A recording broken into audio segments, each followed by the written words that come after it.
প্রতিদিনকার মতো রায়হান বাড়ি থেকে বাইরে বেরিয়ে কাজের সন্ধানে এদিক ওদিক খোঁজাখুঁজি করছিল, কিন্তু ছোট বাচ্চা হবার কারণে কেউ তাকে কাজ দিচ্ছিল না। রায়হান যেখানে থাকে আশেপাশে তাকে অনেকে সাহায্য করেছে, কিন্তু একজনকে তো আর বারবার সাহায্য করা যায় না। সে নিজেই চিন্তা করল যে এখন থেকে সে নিজের কাজ নিজে করবে এবং নিজের সংসার নিজে চালাবে। রায়হানের ছোট একটা বোন আছে, ফাতিমা, আর তার বৃদ্ধ অসুস্থ মা খালেদা বেগম ঘরের ভেতরে পড়ে আছে। তার মা এখন ঠিকঠাক মতো কাজ করতে পারে না, মানে সে অনেক আগে থেকেই অসুস্থ। তার আব্বা আব্দুর রহিম মারা গিয়েছে মাত্র কয়েক মাস হলো। রায়হানের আত্মীয় স্বজন তেমন তাকে দেখেন না। তার এক বড় বোন রুকাইয়া ছিল, সেও অনেক বছর আগে মারা গিয়েছিল। কিন্তু এই সমস্ত বিষয় এখন রায়হানের উপর এসে পড়েছে। রায়হান হাটখোলা বাজারের শেষ মাথায় একটা জায়গায় চুপচাপ বসেছিল। এক জায়গায় দেখল কিছু খাবার তৈরি করছে। তার প্রচণ্ড ক্ষুধা লেগেছিল, কারণ সে সকালবেলা বাসা থেকে কিছু খেয়েও আসেনি, আর তার ছোট বোন ফাতিমাও কিছু খায়নি। তার মা তো অসুস্থ অবস্থায় ঘরে পড়ে আছে। এতটুকু বয়সে রায়হান এখন ক্ষুধার জ্বালায় কি করবে বুঝে উঠতে পারছে না। একটা রুটি নিয়ে সেখান থেকে দৌড় দিল। দোকানদার তার পেছন পেছন আসছিল, কিন্তু রায়হান প্রাণপণে ছুটছিল শুধুমাত্র রুটির জন্য, এবং সে খুব কষ্ট করে অনেক দ্রুত গতিতে ছুটে সেখান থেকে বেরিয়ে আসতে সক্ষম হলো। তারপর সে পাশেই বসে সেই রুটিটা খাচ্ছিল, কারণ তার খুব ক্ষুধা লেগেছে এবং ক্ষুধা লাগা অবস্থায় তাকে এটা খেতেই হবে, তাছাড়া তার আর কোনো উপায় নেই। সে দৌড়াতে দৌড়াতে যে কত দূর এসেছে সেটা সে বলতে পারবে না, তবে বাজার থেকে অনেকটা দূরে চলে এসেছে। রায়হান যে স্থানটায় এসেছে খাওয়া শেষ করে সেই জায়গাটা চিনতে পারছে না, আর সন্ধ্যা নেমে আসছে। এই মুহূর্তে রায়হান কি করবে বুঝে উঠতে পারছে না। সে আশেপাশে অনেক এদিক ওদিক তাকালো, কাঁদতে কাঁদতে তাকানো সত্ত্বেও তেমন কিছু দেখতে পেল না। 12-13 বছরের রায়হান এদিক ওদিক খোঁজাখুঁজি করে তখন বুঝতে পারল সে তার বাড়ি থেকে অনেকটা দূরে চলে এসেছে। শুধু বাড়ি থেকে দূরে নয়, সে আজকে যে বাজারে এসেছিল সেই বাজারে তার হাসান চাচার সঙ্গে এসেছিল। আসলে সে নিজে এই বাজারে তেমন কিছু চেনে না।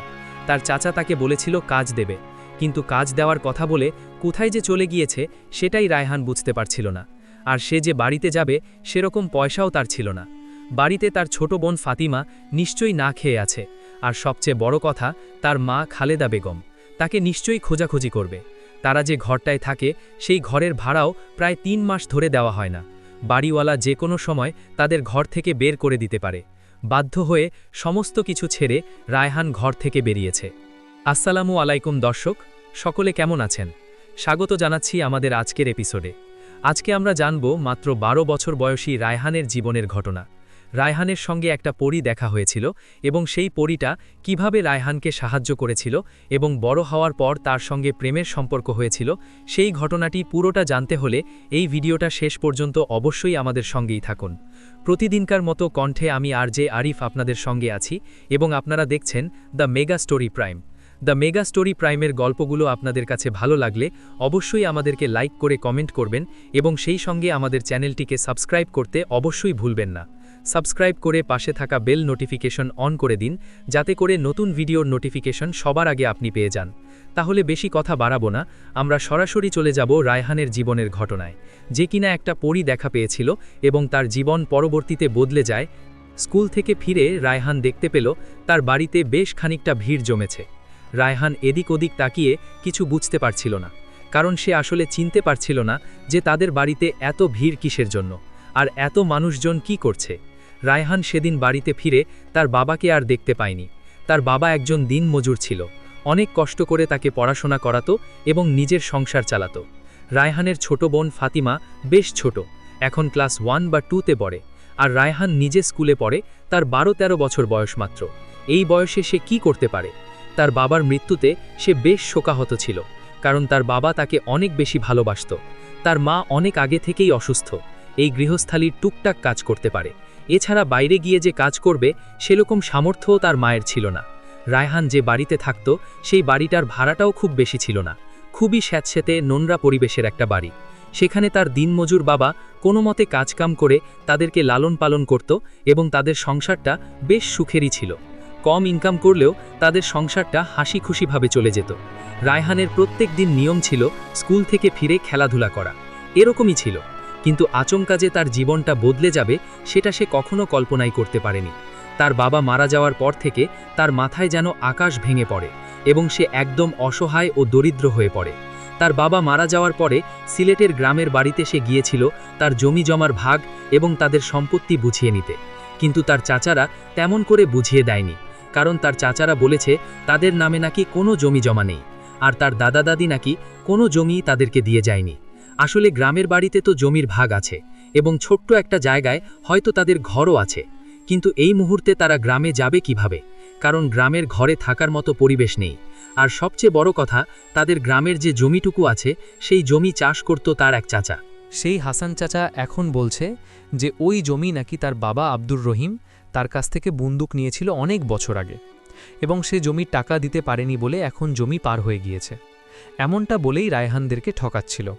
রায়হান এবং রায়হানের মা খালেদা বেগম সেই যাত্রায় গ্রামের বাড়ি থেকে চলে আসে। অনেকভাবে তার চাচাদেরকে বোঝানোর চেষ্টা করে যে এই জমিটুকু দিলে তারা হয়তো গ্রামে কোনো একটা কাজবাজ করে খেয়ে পড়ে বাঁচতে পারবে, কিন্তু তার চাচারা কোনোভাবেই সে কথা শোনেনি। 2-4 টাকা সাহায্য করে তাদেরকে ওখান থেকে পাঠিয়ে দিয়েছে। আসলে মূলত রায়হানদের ওই জমিটা ওদেরই, কিন্তু তার চাচারা অনেক বছর ধরে চাষবাস করছে। তার আব্বাকে কিছু টাকা পয়সা দিত, মানে বর্গা চাষ টাইপ আর কি। বর্গা বলতে এই শেয়ার ক্রপিং টাইপ আর কি, এবং সেরকমভাবেই ওর জমি চাষ করত, কিন্তু সেই জমিটা পুরোপুরিভাবে দখল করে নিয়েছে চাচারা আর কি। তো এটা রায়হান বুঝতে পারে, কিন্তু ছোট বয়সে সে কি করবেই বা, আর এই বিষয়ে তার কোনো কিছু করারও ছিল না। প্রায় অনেক দিন মাঝখানে কেটে গেল। বিভিন্ন আত্মীয় স্বজন তাকে অনেকটা সাহায্য করেছে টাকা পয়সা দিয়ে, অনেক খাবার দাবার দিয়ে, কিন্তু কথা হচ্ছে শহরের বাজার বাড়িতে কেউ কোনো আত্মীয় স্বজন মাসের পর মাস কাউকে দেখবে না। রায়হান তখন বুঝতে পারল যে ঘরে খাবার নেই, দোকানে বাকি পড়েছে, বাসা ভাড়া বাকি পড়েছে, ছোট বোন ফাতিমার পড়াশোনা প্রায় বন্ধের জোগাড়, ঘরে একটা আনাজপাতি নেই। সেদিন রায়হান বাড়ি থেকে বেরিয়ে পড়ল, এবং বেরিয়ে সে তখন বাইরে এসে কাজ করতে শুরু করল। কিন্তু সেই প্রথম দিনেই রায়হানের জীবনে এক অন্যরকম দুর্বিষহ দিন দেখতে হলো, কারণ হাটখোলা বাজারে আসার পর কেউই তাকে কাজ দিচ্ছিল না। সে এদিক ওদিক খুঁজে দুপুরের দিকে ক্লান্ত হয়ে তার বাড়ির কাছের বাজারের যে অংশটা আছে সেখানে একটা গাছের তলায় ঘুমিয়ে পড়েছিল, কিন্তু তাতে করে তাকে কেউ তার দিকে ভ্রুক্ষেপ করেনি, এমনকি কেউ তাকে তাকায়ও নি। অনেকদিন সে কাজ খুঁজেছে, কিন্তু কেউ তাকে কাজ দেয়নি। যেদিন টুকটাক কাজ পেয়েছে হয়তো 2টো রুটির বিনিময়ে বা খাবারের বিনিময়ে, তাতে করে তো তার কিছু যায় আসবে না, কারণ তার ঘর ভাড়া বাকি রয়েছে, ভালো কাজ লাগবে, এবং সে স্কুলে না গিয়ে সরাসরি কাজের সন্ধানে এদিকে চলে আসে। সকালবেলা বাড়ি থেকে স্কুলের উদ্দেশ্যে বের হয়, কিন্তু একটু দূরে এসে তার স্কুলের ব্যাগ এবং জামাকাপড়গুলো বাড়ির পেছনের একটা অংশে লুকিয়ে রেখে সে একটা ময়লা ছিন্ন ভিন্ন জামাকাপড় পরে কাজের সন্ধানে বেরিয়ে পড়ে। এটা রায়হানের মা খালেদা বেগম জানে না। রায়হানের মা জানে সে স্কুলে গেছে এবং স্কুলে পড়াশোনা করছে, কিন্তু রায়হান যে গোপনে তার পরিবারের হাল ধরার জন্য স্কুলের সমস্ত পড়াশোনা বাদ দিয়ে কাজে নেমে পড়েছে সেটা তার মা কোনোভাবেই জানত না। এবং রায়হান সত্যি বেশ দায়িত্ববান একটা ছেলে। 12-13 বছরের সেই ছেলে পথ হারিয়ে ফেলেছে আজকে, কারণ আজকে একটা বাজার থেকে রুটি চুরি করেছে। এমনকি তার চাচা তাকে ধোকা দিয়ে পর্যন্ত এখানে নিয়ে এসেছে। আসলে ঘটনা হয়েছিল গতকাল বিকেলের দিকে। রায়হান তার হাসান চাচার কাছে গিয়ে হাতে পায়ে ধরে বলেছে যে শহরে গিয়ে আমাকে একটা কাজের ব্যবস্থা করে দিন। নেওয়ার পর তাকে ওখানে বসিয়ে রেখেছে প্রায় অর্ধেক দিন, কিন্তু তার চাচার কোনো খবর নেই। রায়হান বুঝতে পেরেছে তার চাচা হয়তো তাকে রেখে চলে গিয়েছে। দায় ছাড়া কাজ আর কি। রায়হান কোন বাজারে এসেছে তাও সে বলতে পারবে না। অনেকটা কষ্ট করে সে কাজ খুঁজেছে কয়েকটা জায়গায়, কিন্তু কেউ কোনো কাজ দেয়নি। যেহেতু গতকাল রাতে মাত্র একটা রুটি খেয়েছে, আর সকালবেলা দুপুরবেলা এমনকি সারাদিন কোনো খাবার খায়নি, তার প্রচণ্ড ক্ষুধায় চুরি করতে সে বাধ্য হয়েছে। এবং সেখান থেকে চুরি করে সে দৌড়াতে দৌড়াতে যে কোথায় চলে এসেছে সে নিজেও জানে না। আশপাশের কোনো জায়গা তার পরিচিত মনে হচ্ছে না। চারিদিকে সন্ধ্যা নেমে এসেছে তখন। রায়হান বেশ দুঃখী ছিল, কারণ একে তো সে বাড়ি যেতে পারছে না, দ্বিতীয়ত তার মা নিশ্চয়ই তার জন্য চিন্তা করছে, তৃতীয়ত সে এখন কি করবে, এই মুহূর্তে এসে বাড়ি যাবে কিভাবে। তার কাছে তো কোনো অর্থও নেই যে বাজার পর্যন্ত পৌঁছে সেখান থেকে কোনো গাড়িতে করে বাড়ি চলে যাবে। কিন্তু রায়হান অনেক বেশি কষ্ট পাচ্ছে আর কি, এবং সে যে বাড়িতে যেতে পারবে না সেটা নিয়ে সে বেশ দুঃখী আর কি। সেখানে সে গাছের তলায় বসে পড়ল এবং বসে কান্না করতে শুরু করল। রায়হান এদিক ওদিক তাকাচ্ছে। ততক্ষণে সন্ধ্যা নেমে এসেছে। রায়হান সেখানে গাছের গোড়ায় বসে কান্না করছিল। ঠিক সেই মুহূর্তে রায়হান খেয়াল করল কোনো একটা আলোকিত বস্তু তার চোখের সামনে দিয়ে সাঁ করে বেরিয়ে গেল। রায়হান সেটা দেখে প্রচণ্ড পরিমাণ ভয় পেয়ে গেল, কারণ জায়গাটা জঙ্গলের মতো, এবং এই জায়গা থেকে তাকে বেরিয়ে সামনের দিকে যেতে হবে, এবং এখানে থাকলে নিশ্চয়ই সে কোনোভাবেই ভয় পাবে, আর লোকালয়ের আশেপাশে যেতে হবে। আবার তখন হাঁটতে শুরু করল। ভিড়ের রাস্তা, চারিদিকে তখনও ঝিঝি পোকা ডাকছে এবং অন্ধকার নেমে এসেছে। মাগরিবের আজান দিয়ে দিয়েছে। এদিক ওদিক তাকিয়ে সে ভীষণ ভয় পাচ্ছে। সে রাস্তা দিয়ে হেঁটে যাচ্ছে ঠিক সেই মুহূর্তে আচমকা তাকে দেখেই নূরজাহান চমকে গেল। কারণ এরকম একটা নির্জন রাস্তায় কেউ যদি পাশে বসে থাকে তাহলে তো তাকে দেখে ভয় পাবারই কথা। মেয়েটি রায়হানের দিকে এক ধ্যানে তাকিয়ে আছে। রায়হান তখন বেশ ছোট। ওই বয়সে এরকম একটা জিনিস দেখা তার জন্য বেশ ভয়ঙ্কর ব্যাপারই। রায়হান মেয়েটির দিকে এক দৃষ্টে তাকিয়ে আছে। মেয়েটি অত্যধিক রকমের সুন্দরী। এরকম সুন্দরী মেয়ে রায়হান কখনো দেখেনি। বয়স বেশি হবে না, 18-19 বছর। তবে রায়হানের থেকে বেশ বড় সেটা দেখে বোঝা যাচ্ছে। তার পরনে এক ধরনের সাদা জামা কাপড় এবং এমন ধরনের আলো তার শরীর থেকে বেরোচ্ছে যে তাকে দেখে রায়হান যেন নিজেই চমকে যাচ্ছে। রায়হান তার দিকে তাকালো। তাকিয়ে ভয়ে ভয়ে একদম স্পর্শকাতর চোখে তার দিকে তাকিয়ে বলল, আপনি কে? আর আপনি এখানে কি করছেন? আমাকে কেন ডাকছেন? নূরজাহান তখন রায়হানকে ইশারা দিয়ে ডাকছিল ভেতরে প্রবেশ করার জন্য। একটা নির্জন জায়গা, চারিদিকে কোনো ঘরবাড়ি নেই। নূরজাহান রায়হানকে তার ওইখানে ডাকছে। রায়হান তখন তাকে বলল, আপনি কে? তখন সে রায়হানকে বলল, রায়হান, তুমি ভয় পেও না, এদিকে আসো, আমার কাছে আসো। রায়হান সেখানে গেল। যাওয়ার পর নূরজাহান রায়হানকে বলল, আমি দেখতে পেয়েছি তুমি বেশ দুঃখী আর ওইখানে বসে কান্না করছিলে। তোমার কি সমস্যা? তুমি আমাকে বলতে পারো। তোমাকে দেখে আমার খুব খারাপ লেগেছে, যার কারণে আমি এখান দিয়ে যাওয়ার পথে বেশি দূর আগাতে পারিনি।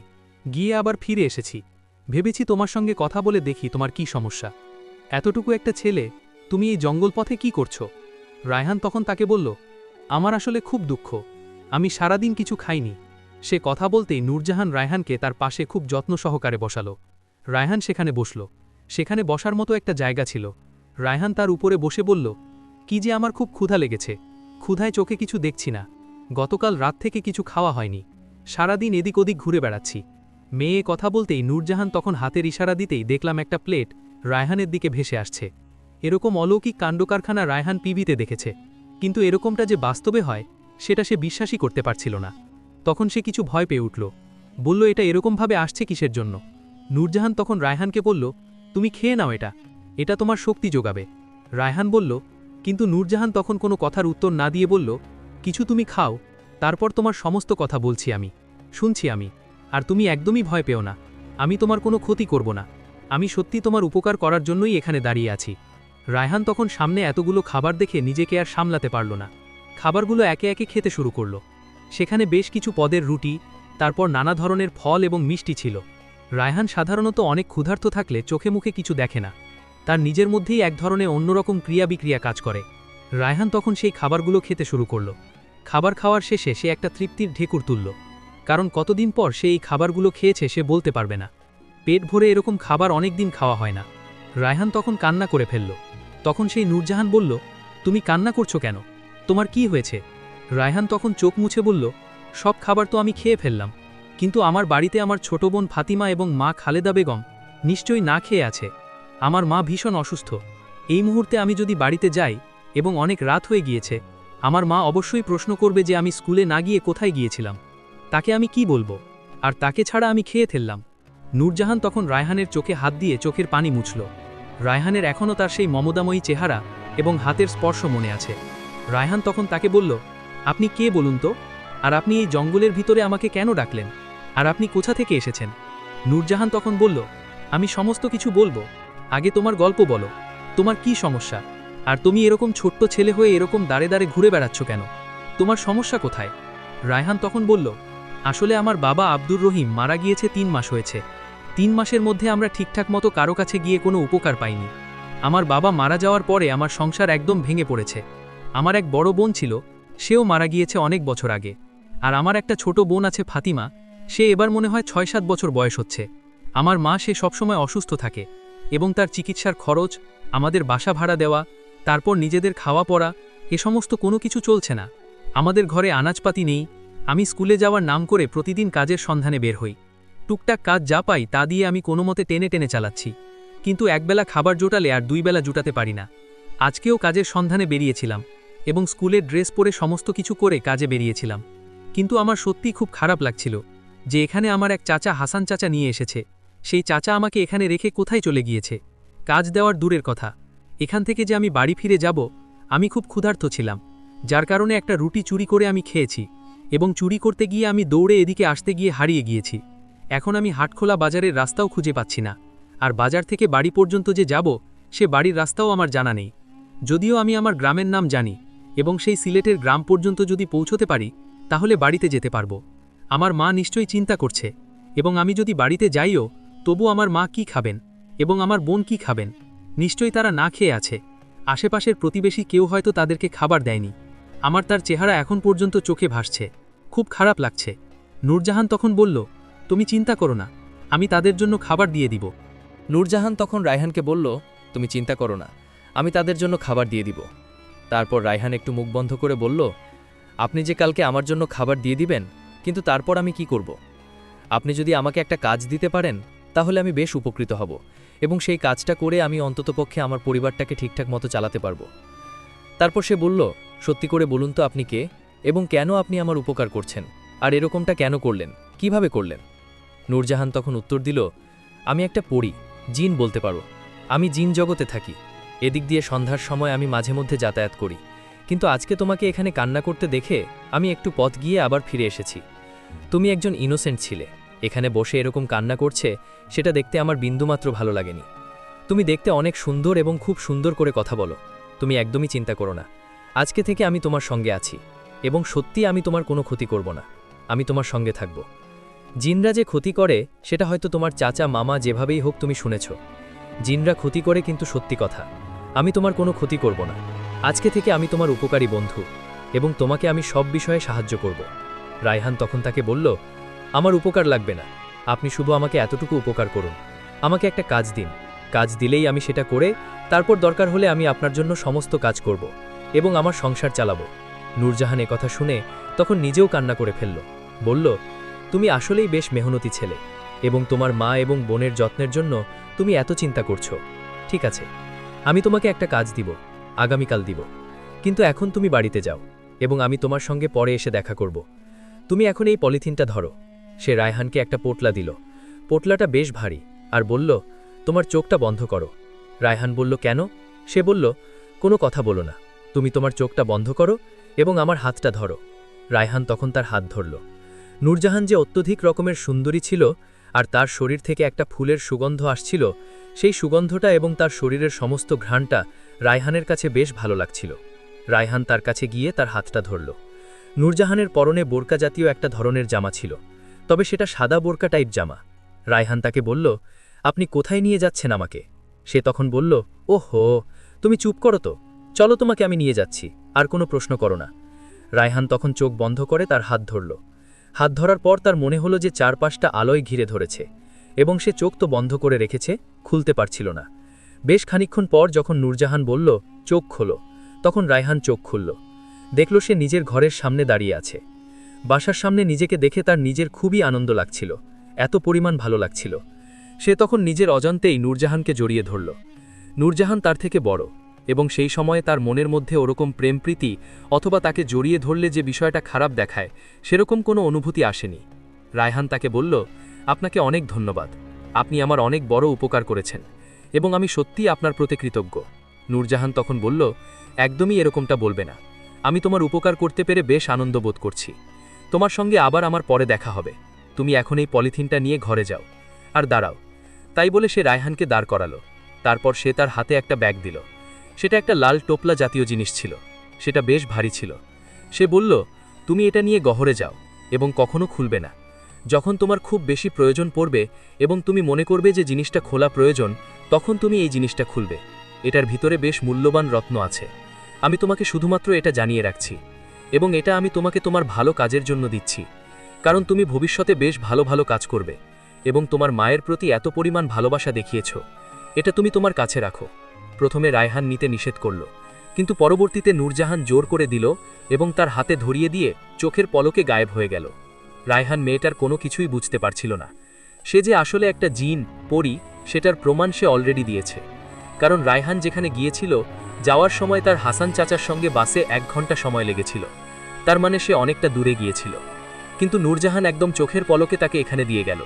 তার মানে সে নিশ্চয়ই কোনো অলৌকিক জগতের কেউ, সে স্বাভাবিক কোনো মানুষ নয়, এবং সেটা দেখে বোঝা যাচ্ছিল। রায়হান তখন বাড়িতে ঢুকল। ঢোকার পর তার মা খালেদা বেগম বলল, তুই সারাদিন কোথায় ছিলি? মা তখনও কাশছিল। তার শরীর খারাপ, তাকে ডাক্তার দেখাতে হবে। রায়হান তখন মাকে বলল, তোমার কাছ থেকে আসলে লুকিয়ে কোনো লাভ নেই মা, এখন এই সংসারের দায়িত্ব আমার নিজের হাতেই তুলে নিতে হবে। আমি বিগত 1 মাস ধরে কোনো মতে স্কুলে যাচ্ছি না। মায়ের কাছে নিশ্চয়ই আজকে কমপ্লেইন এসেছে, এবং আমার স্কুল ব্যাগ সে আমার বাড়ির পাশেই পেয়েছে, তার মানে আমি নিশ্চয়ই কোথাও কাজে গিয়েছি। তার মা তখন রায়হানকে একটা থাপ্পড় দিল, বলল, তুই এতটুকু ছেলে, তুই কি কাজ করবি? আমি একটু সুস্থ হলে কাজ করে তোদেরকে খাওয়াবো। রায়হান বলল, শোনো মা, তুমি অসুস্থ আমি জানি, আর সবচেয়ে বড় কথা হচ্ছে এখন থেকেই সংসারের দায়িত্ব আমাকে নিতে হবে। আমার ছোট বোন ফাতিমা বড় হচ্ছে, ওকে ভালো স্কুলে ভর্তি করাতে হবে, আর আমার পড়াশোনা সেটা আমি করব। আর আজকে আমি খাবার নিয়ে এসেছি কাজ করে। এটা বলার পর মা তখন কেঁদে রায়হানকে জড়িয়ে ধরল, বলল, কি যে এতটুকু ছিলি তুই, তুই কি কাজ করবি? রায়হান বলল, মা তুমি চিন্তা করো না, আমি পড়াশোনা করব, সমস্ত কিছু করব। তুমি যদি শুধু এতটুকু কাজ করো যে স্কুলে গিয়ে স্যারদের সাথে কথা বলো যে আমি পরীক্ষার সময় পরীক্ষা দিব, আর বাকি সময় আমার সংসারের যে কাজকর্ম থাকে তার মাঝখানে যদি আমি ক্লাস করতে পারি তাহলে করব। আর সরকারি স্কুল তো কোনো সমস্যা হবে না, তুমি শুধু গিয়ে কথা বলো।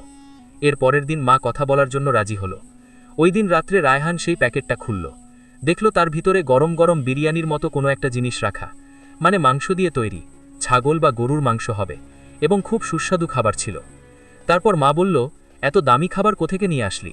রায়হান বলল, মা তুমি খাও তো, অনেকদিন তোমাকে কোনো কিছু খাওয়াতে পারি না, এখন থেকে তোমার সকল দায়িত্ব আমার। এ কথা শুনে রায়হানের মা খালেদা বেগম কেঁদে তাকে জড়িয়ে ধরল।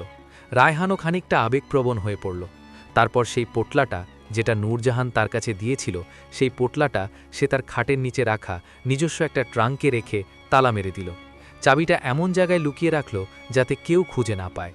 নূরজাহান তাকে বলেছে এর ভিতরে অনেক দামি রত্ন রয়েছে, তার মানে এটা তার যখন খুব প্রয়োজন পড়বে তখনই সে বের করবে।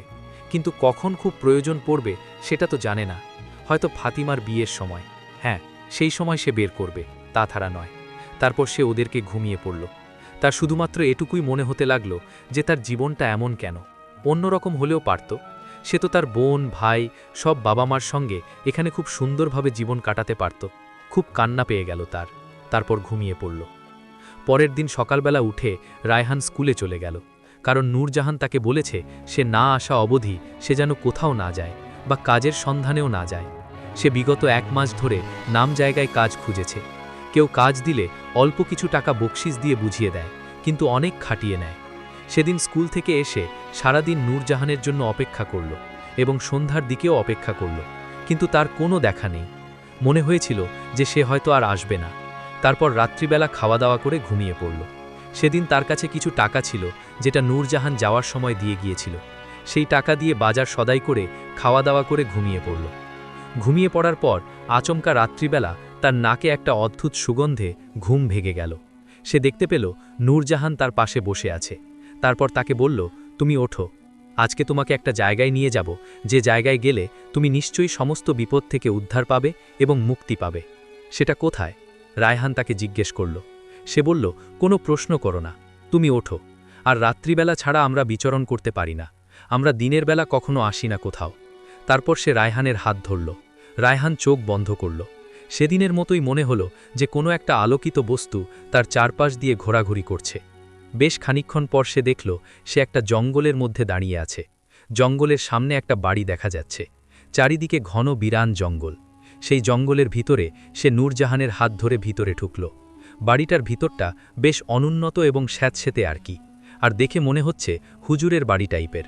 বাড়িটার ভিতরে প্রবেশ করল। সেখানে প্রবেশ করার পর দেখল একজন লোক ভেতর থেকে বেরিয়ে এলো। বেরিয়ে আসার পর সেই লোকটি নূরজাহানকে কোনো কিছু একটা কথা বলল।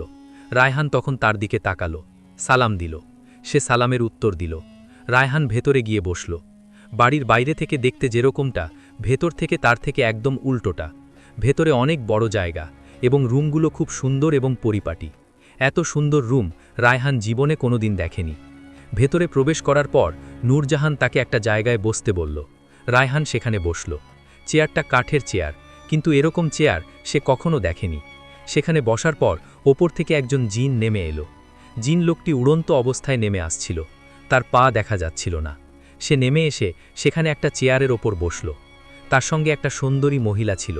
তারপর নূরজাহান রায়হানকে পরিচয় করিয়ে দিল। বলল, ইনি হচ্ছেন আমার বাবা আর ইনি আমার মা। আমি ওনাদেরকে তোমার কথা জানিয়েছি এবং ওনারা বলেছেন তোমাকে এখানে নিয়ে আসার জন্য। তখন সেই মুরব্বী জিন লোকটি রায়হানকে বললেন, আমার মেয়ে তোমার কথা বলেছে এবং তুমি খুব মেহনতি বলেছে এবং তুমি কাজ চাও, তুমি চাইলে আমাদের এখানে কাজ করতে পারো। তখন নূরজাহান কিছু একটা বলতেই তার বাবা একটু কেঁপে বলল, কি যে, আচ্ছা ঠিক আছে, শোনো, আমার মেয়ে যেটা বলেছে সেটা হচ্ছে তোমাকে কাজ করার জন্য কিছু অর্থ আমি দিব এবং সে অর্থ দিয়ে তুমি তোমার কাজ এবং ব্যবসা করবে। সে ব্যবসা করার স্থান এবং সমস্ত কিছু আমি তোমাকে শিখিয়ে দিব এবং আমার মেয়ে তোমাকে সাহায্য করবে। আমি আমার এই মেয়েকে খুব ভালোবাসি এবং এই মেয়ে আমাকে যা বলে আমি তাই করি। তুমি নাকি তার কাছ থেকে টাকা নিতে ডিনাই করে দিয়েছ, সেহেতু আমি তোমাকে টাকা ধার হিসেবে দিব এবং এই ধারের টাকা তুমি আমাকে ফেরত দিয়ে দিবা। কিন্তু আমাদের এখান দিয়ে তো টাকা পয়সা লেনদেন হয় না। আমি তোমাকে কিছু স্বর্ণের মুদ্রা দিতে পারি, সেই মুদ্রা বিক্রি করে তুমি সেগুলো দিয়ে ওখানে ব্যবসা প্রতিষ্ঠান দিতে পারো, যেটা হয়তো তোমাকে সমৃদ্ধ করবে এবং তুমি মেহনতি ছেলে, আশা করি তুমি করতে পারবে। তারপর সে রায়হানের দিকে একটা থলি এগিয়ে দিয়ে বলল, এটা তোমার জন্য। রায়হান থলিটা খুলে দেখল, থলির ভিতরে কিছু স্বর্ণের ছোট ছোট কয়েন জলজল করছে, বেশ দামি মনে হচ্ছে। সে বলল, এতগুলোতে আমি কি করব? আমাদের এতগুলোর প্রয়োজন নেই। কথা বলেই সেখান থেকে 4টা মুদ্রা নিল এবং সেই 4টা মুদ্রার ওজন বেশ ভালোই ছিল। নেওয়ার পর বাকিগুলো তাকে ফেরত দিয়ে দিল। বলল, এই 4টা মুদ্রা আমি আপনাকে আবার দিয়ে যাব এবং সেটা কতদিন পরে দিতে পারবো জানি না, তবে আমি ফেরত দিয়ে যাব। 4টা মুদ্রার ওজন বেশ ছিল, প্রায় 50 থেকে 60 গ্রাম হবে এবং 60 গ্রাম সোনা মানে অনেক দাম। রায়হান তখন সেখানে বসল এবং তারা তাকে খাওয়ার জন্য বলল। সে সেখানে বসে খেল এবং খাওয়া দাওয়া করে তাদের সঙ্গে গল্প করল।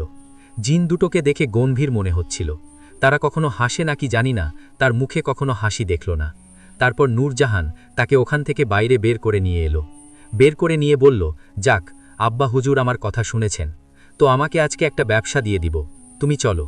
রায়হান বলল, কি ব্যবসা? সে বলল, আমি তো দিনের বেলা সেখানে যেতে পারবো না, আর মূলত হচ্ছে আমরা দিনের বেলা যাই না, কারণ কিছু খারাপ মানুষ থাকেন, তারা কিনা জিনদেরকে আটক করে এবং সেজন্য আমার আব্বা আমাকে যেতে নিষেধ করেছে। তবে তুমি কাজ শুরু করো, আমি তোমাকে সব ধরনের সাহায্য করব। ও তখন রায়হানকে ওইখান থেকে নিয়ে বিরাট আকৃতির একটা বট গাছের ডালে বসালো। বলল, এখানে চুপচাপ বসো। রায়হান বলল, পড়ে যাব তো? ও বলল, না, পড়বে না, তুমি বসো। শোনো, তুমি কি ব্যবসা করতে পারবে তুমি বলো তো? রায়হান তখন বলল, আমি তো জানি না, আমাকে আগে দেখতে হবে কি ব্যবসা করতে হবে বা কি করা যায়। তখন ও বলল, আচ্ছা, তোমার আশেপাশের স্কুলের আশেপাশে কোনো ব্যবসা যারা করে তাদেরকে তুমি কখনো দেখেছ? রায়হান বলল, হ্যাঁ দেখেছি, কেউ ঝালমুড়ি বিক্রি করে, কেউ গ্যান্ডারে বিক্রি করে, নানান ধরনের জিনিস আছে। ও তখন বলল, তুমি এরকম জিনিসই বিক্রি করবে এবং কালকে এই দুটো জিনিস তুমি নিয়ে যাবে এবং আমি তোমার সঙ্গে যাব, সেটা সন্ধ্যার দিকে, ঠিক আছে? রায়হান পরের দিন সন্ধ্যার জন্য অপেক্ষা করতে লাগল। ও রাত্রিবেলা তাকে তার বাসায় দিয়ে গেল। সকালবেলা ঘুম থেকে উঠে রায়হান সেই জিনিসগুলো বারবার দেখতে লাগল। দেখল সব ঠিকঠাকই আছে। তারপর পরের দিন সন্ধ্যার দিকে নূরজাহান তার সঙ্গে গেল একটা বোরকা পরে। ওকে দেখে মনে হচ্ছে না যে ও ছোট, বরং বেশ পরিণত আর সুন্দরী। বোরকা পরে তারা একটা স্বর্ণের কাঠির দোকানে গেল। সেখানে যাওয়ার পর সেই 4টা সোনার মুদ্রা নূরজাহানের মাধ্যমে বিক্রি করল। ও প্রথমে বলেছিল এগুলো বিক্রি করার জন্য। রায়হান তখন বলল, আমি জিনিসগুলো বন্ধক রাখি, কারণ জিনিসগুলোর দাম তো মনে হচ্ছে অনেক। যে টাকা হবে সেটা দিয়ে আমি একটা ব্যবসা শুরু করতে পারবো। আমি যেহেতু তোমার বাবাকে বলেছি যে এই জিনিসটা আমি ফেরত দিব, সেহেতু এটা বন্ধক রাখি। তারপর নূরজাহান বন্ধক রাখার কথা বলল। দোকানদাররা বলল যে হ্যাঁ, আপনারা 1 লক্ষ টাকার মতো পাবেন। রায়হান তখন শুনে অবাক হলো, এই সোনার দাম তো অনেক বেশি, ওটার ভিতরে তো প্রায় 15-20 লক্ষ টাকার সোনা ছিল। কিন্তু তারা তেমন কিছু বলেনি, আর 1 লক্ষ টাকা কম দিয়েছে, কারণ নূরজাহান কোনো কিছু বলে তাদের কনভিন্স করেছিল। আর তারপর ওই টাকাটা রায়হানকে ওই দিনই দিয়ে দিল। তারা রায়হানের ঠিকানা, বাসার সমস্ত বিবরণ রেখে দিল। রায়হান যে বাসায় থাকে সমস্ত ঠিকানা নূরজাহান তার নিজের আত্মীয় স্বজন বা যেভাবে যা বলে ম্যানেজ করেছে। তারপর সে রায়হানের হাতে টাকাটা বুঝিয়ে দিল, দিয়ে বলল, তুমি যে ব্যবসা করতে চেয়েছো ঠিক সেই ব্যবসাই করবে। রায়হান তখন বলল, আমার মা খুব সুন্দর সেলাইয়ের কাজ জানে এবং সে এমব্রয়ডারির কাজ শিখেছিল। তার পাশে যদি যন্ত্রপাতি থাকে তাহলে সে খুব সুন্দরভাবে সেই জিনিসগুলো তৈরি করতে পারবে এবং আমি বিক্রি করতে পারব। তখন নূরজাহান বলল, আচ্ছা ঠিক আছে, যে সমস্ত যন্ত্রপাতি লাগে সে সমস্ত যন্ত্রপাতি আমি তোমাকে কিনে দিব। এখন চলো। তাই বলে যে সমস্ত যন্ত্রপাতির প্রয়োজন, সেলাই machine, embroidery machine, thread, fabric, সব নিয়ে রাইহান আর নূরজাহান তার বাসায় গেল। সেখানে যাওয়ার পর রাইহানের মা খালেদা বেগম যখন জিনিসটা দেখলেন, তিনি বললেন, এত টাকা তুই কোথায় পেলি? রাইহান বলল, এই আপু আমাকে দিয়েছে। খালেদা বেগম তখন বললেন, এ কে? নূরজাহান তখন রাইহানের মায়ের সঙ্গে কথা বলল, আন্টি, আপনি কোনো চিন্তা করবেন না, আপনাদের সকল দায়িত্ব এখন থেকে আমার, এবং আমি ওকে সাহায্য করব। আপনি যে কাজ করেন সেটা ও আমাকে বলেছে, এবং আপনি সম্পূর্ণরূপে সুস্থ হয়ে যাবেন। সেটা আপনি আমার উপর ছেড়ে দিন, আমি আপনাকে সমস্ত কাজ করে দিব, ঠিক আছে? আর আপনার সুস্থতার জন্য আমি আপনাকে চিকিৎসা করিয়ে দিব। আপনার যত টাকা লাগে সে বিষয়ে আমি আপনাকে ধার দিব। ধার পরে আপনি সেগুলো আমাকে পরবর্তীতে ফেরত দিয়ে দিবেন। তাহলে তো কোনো সমস্যা নেই। আসলে মূলত ওকে সেদিন কান্না করতে দেখে আমার খুব খারাপ লেগেছিল।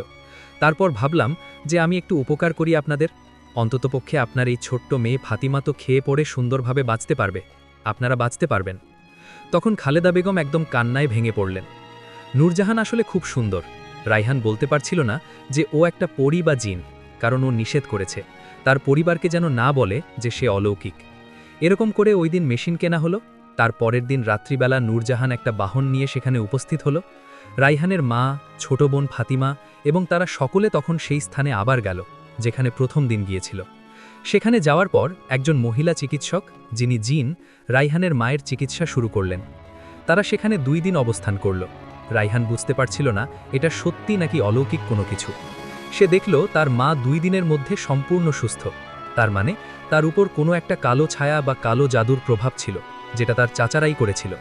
আর সেটার কারণে তার মা অসুস্থ ছিলেন, এবং তার বাবা আব্দুর রহিমকেও হয়তো ওরকমভাবেই মারা যেতে হয়েছে। কোনো একটা খারাপ পরিস্থিতি তার মায়ের সঙ্গে ঘটেছিল। রাইহান দেখল তার মা 2 দিনের মধ্যে একদম সুস্থ।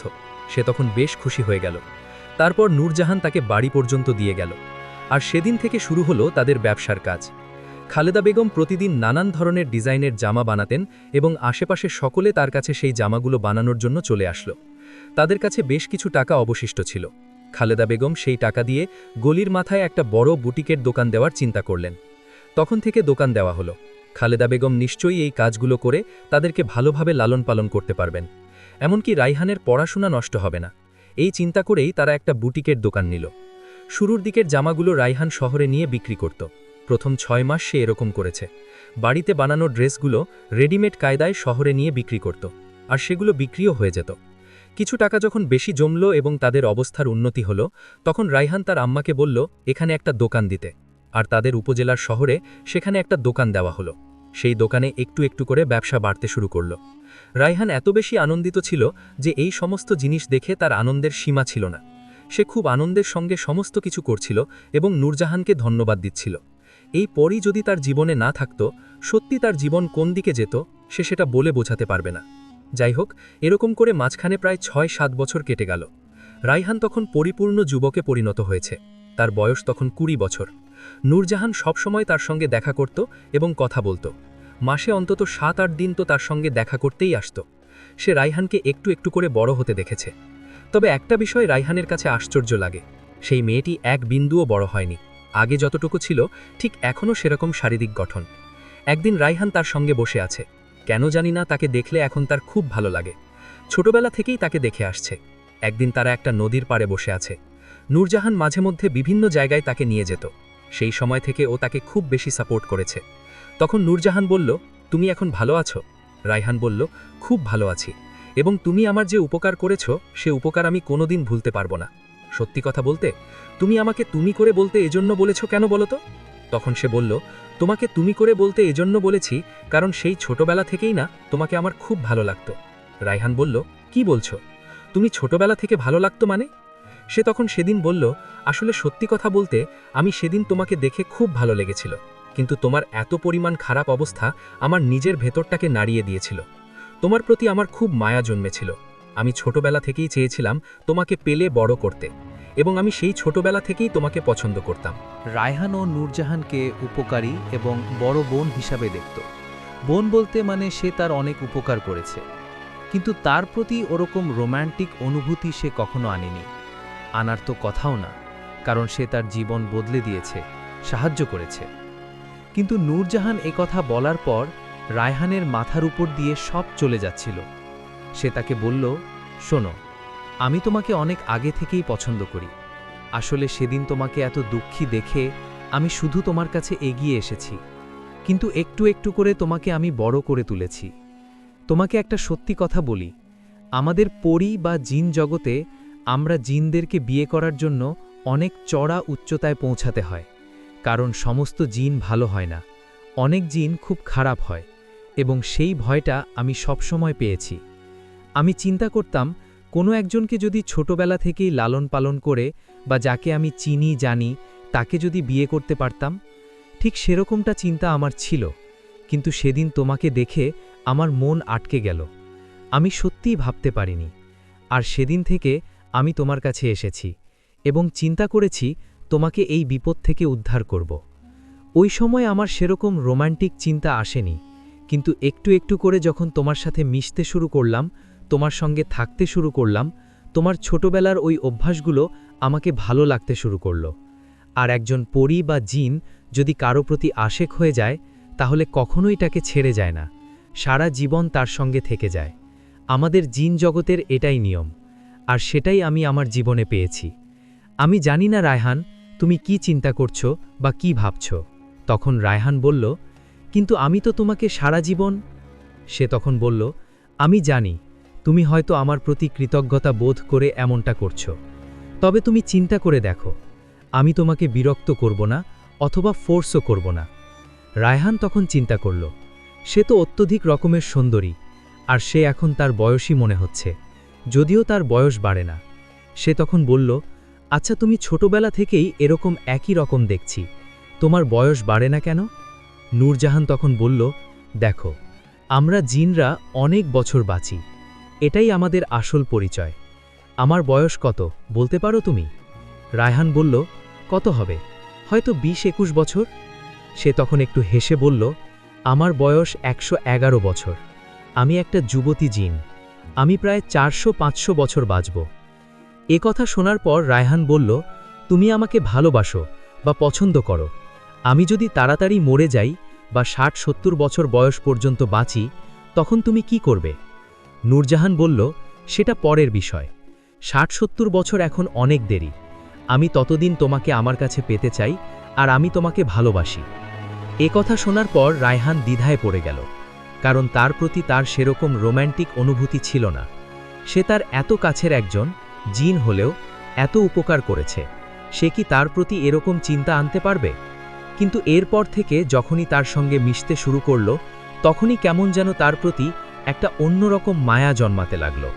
মানে সে ওই কথা বলার পর থেকে রায়হান জানে না সেটা প্রকৃতির খেলা কিনা বা অন্য কোনো কারণ, তবে নূরজাহান তাকে সবসময় বেশ আদর যত্ন করত, ছোটবেলা থেকে হোক বা বড়বেলা থেকে হোক।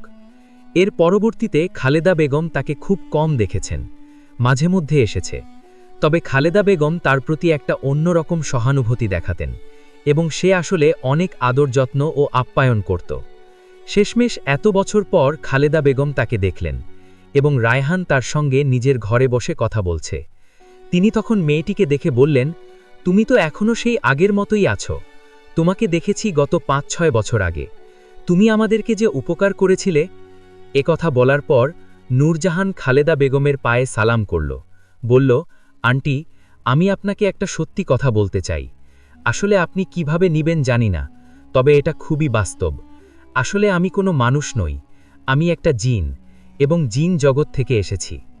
একথা শোনার পর খালেদা বেগম বললেন, আমি জানি মা, তুমি একটা জিন। আমার মা আমাকে 30 পারার কোরআনের হাফেজা বানিয়েছেন, আমি এসব বিষয়ে খুব ভালোভাবে জানি। আমি কোরআনের জ্ঞান নিজের মধ্যে রাখি, আর তুমি একজন জিন সেটা প্রথম দিন আসার পরেই আমি বুঝতে পেরেছিলাম। আর তুমি আমাদেরকে উপকার করেছ, এজন্য আমি তোমার প্রতি কৃতজ্ঞ।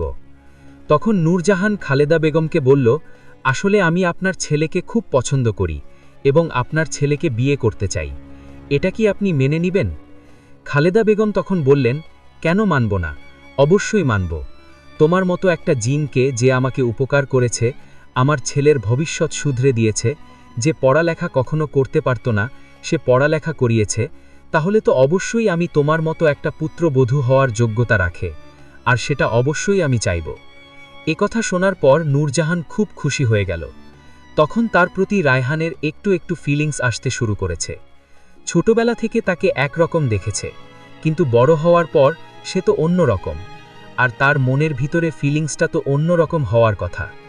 সেদিন রাত্রেবেলা রায়হান তার বাবার কাছে গেল, সেই 4টা মুদ্রা নিয়ে, যে 4টা মুদ্রা সে তার কাছ থেকে নিয়ে এসেছিল। সেই 4টা মুদ্রা সে ফেরত দিল।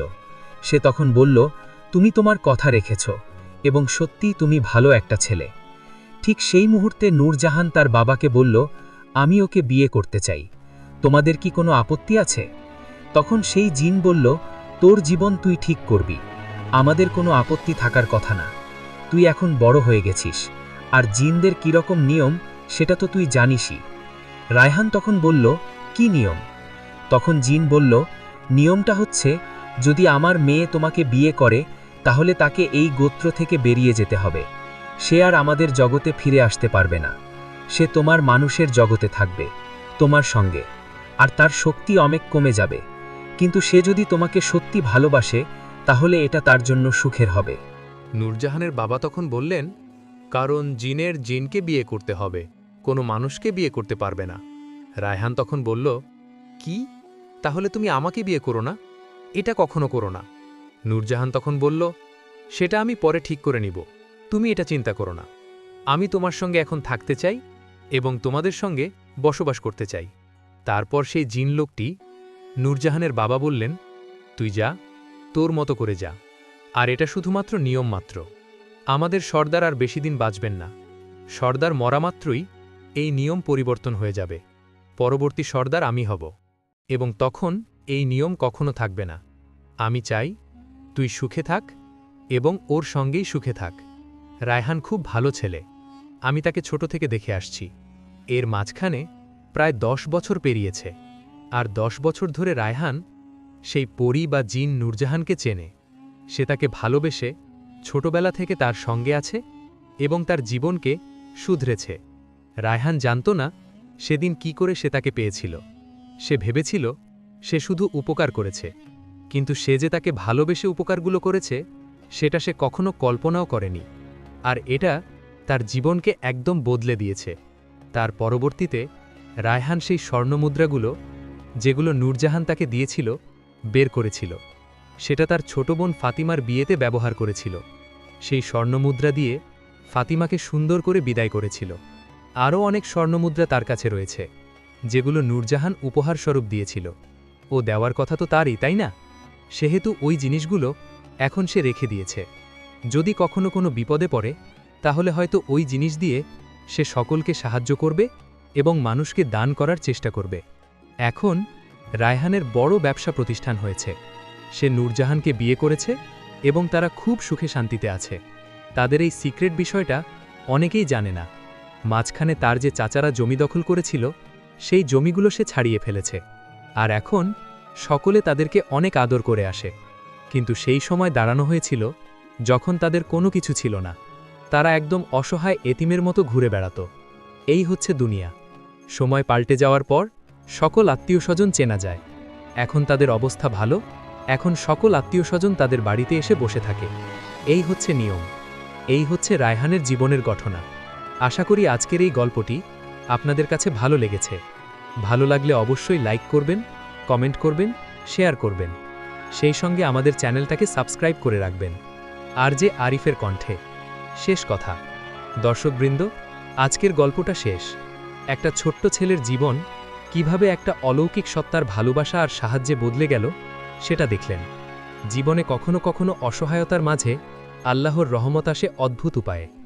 রায়হানের মতো দায়িত্বশীল, মেহনতি আর মায়ের প্রতি ভালোবাসায় ভরা ছেলে যে কোনো পরিস্থিতিতে উঠে দাঁড়াতে পারে। এটাই গল্পের মূল বার্তা। নূরজাহানের মতো সত্যিকারের ভালোবাসা যদি কারো জীবনে আসে তাহলে সে সুখে শান্তিতে থাকবে, চাই সে মানুষ হোক বা জিন। আপনাদের সবাইকে অনেক ধন্যবাদ। পরের এপিসোডে আবার দেখা হবে নতুন একটা আবেগীয় গল্প নিয়ে। আল্লাহ হাফেজ।